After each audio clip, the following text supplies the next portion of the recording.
kimwe mu bintu maze gutahura cyane ni uko ubuzima bworoha mu gihe uriko urafata responsabilité y'ubuzima bwawe. Abantu bashobora kugufasha, ego nivyo, ushobora kuba ufise abantu bagufasha, ushobora kwiyumvira yuko ufise abantu bagufasha nivyo, ariko kwemera yuko utegerezwa gufata responsabilité y'ubuzima bwawe, kwemera yuko ufise ubushobozi bwo gufata responsabilité ku buzima bwawe ni ikintu gikenewe cyane, ko bizotuma wishitura gukora ikintu wategerezwa gukora, bizotuma wiyumvamo inguvu zo gukora ikintu wategerezwa gukora. Rero ikintu utegerezwa kugira ni gufata responsabilité ku buzima bwawe.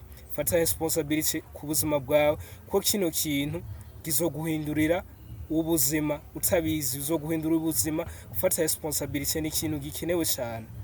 Ikintu cya mbere cyerekana yuko dukuze, turi mature, nuko dushobora gufata responsabilité ku buzima bwacu.